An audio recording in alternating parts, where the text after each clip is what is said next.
Приветствую всех на канале Горизонт Событий.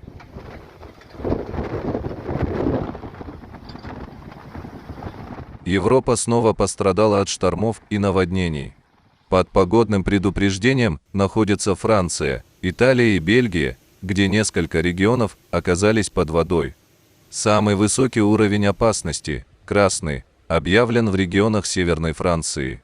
Многие населенные пункты практически изолированы от остального мира из-за проливных дождей. Школы в 200 городах на севере Франции остаются закрытыми после того, как проливной дождь вызвал сильное наводнение.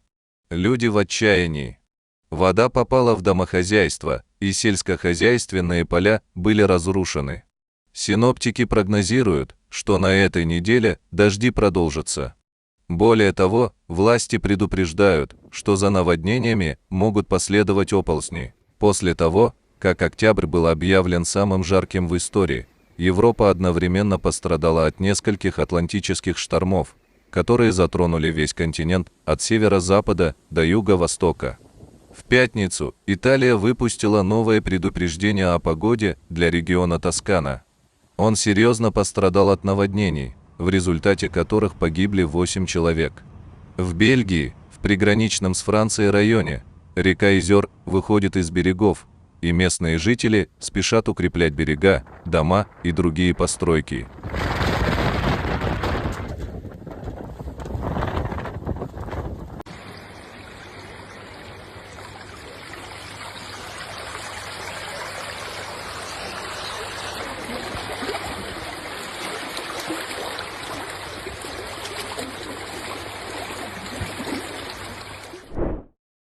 Нефтеналивной танкер «Виктория», севший на мель у южного побережья Сахалина, будут пытаться освободить от имеющегося на судне топлива. Спасатели будут пытаться откачать топливо с танкера, а затем снять аварийное судно с мели. Танкер «Виктория», приписанный к порту Владивостока, в пятницу сел на мель в 400 метрах от берега в районе мыса Лопатино в Невельском районе. На борту аварийного судна находится экипаж из 10 граждан Российской Федерации. Никто в медицинской помощи не нуждается, запас воды и продуктов питания имеется. По информации капитана танкера, судно село на мель кормовой частью, носовая часть над водой, судно заякорено, но при этом полностью обесточено. На «Виктории» неисправен главный двигатель, повреждена группа рулевого управления, команда запустила аварийный дизель-генератор. На борту 760 тонн нефтепродуктов, из которых 60 тонн составляет собственное топливо. Спасательный буксир «Отто Шмидт» прибыл к аварийному судну вечером 10 ноября, но погода не позволила завести буксирную линию под танкер и снять его с мели.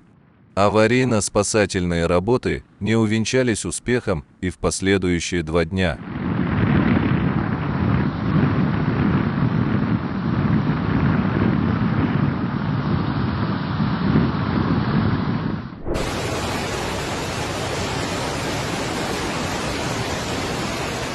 Проливные дожди вызвали внезапные сильнейшие наводнения в городе Дава на Филиппинах. Уровень воды достиг катастрофической отметки, улицы превратились в бурные реки, которые сметают все на своем пути.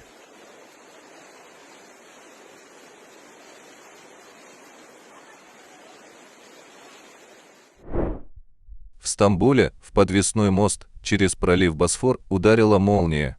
Накануне вечером на город обрушился шторм и сильный дождь. Удар стихии удалось запечатлеть камерам видеонаблюдения. Насколько сильный ущерб был нанесен, не сообщалось. Во многих районах города были сорваны крыши домов, затоплены дороги и улицы. Из-за сильного ветра перевернулся грузовик. Один из разрядов молнии ударил в бизнес-центр в турецкой Бурсе. В результате 10-этажное здание выгорело полностью. В момент происшествия внутри высотки никого не было, поэтому обошлось без пострадавших.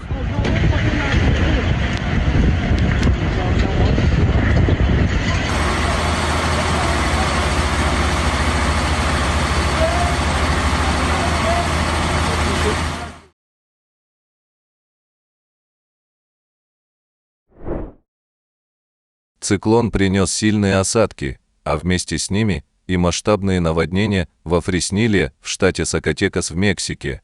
Также сильно от наводнений пострадал Вилья-де-Рамос в штате Сан-Луис-Потоси.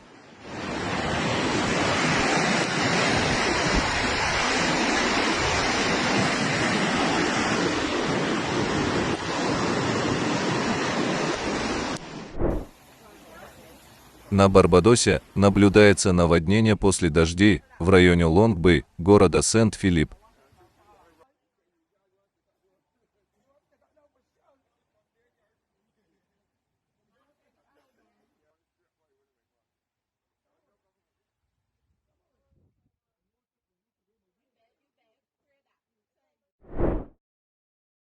Также сильные дожди привели к наводнению в департаменте Ньомбуку в Парагвае. Уровень воды местами достигает нескольких метров. Под водой оказались множество строений и сельскохозяйственных угодий.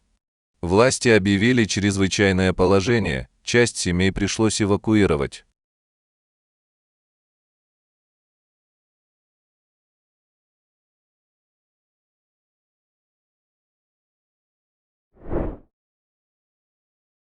Очередной всплеск активности выдал вечером минувшего воскресенья итальянский вулкан Этна.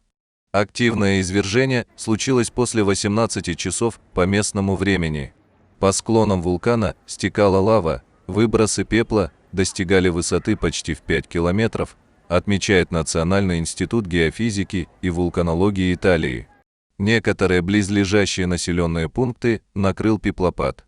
Однако аэропорт в Катани работал в обычном режиме.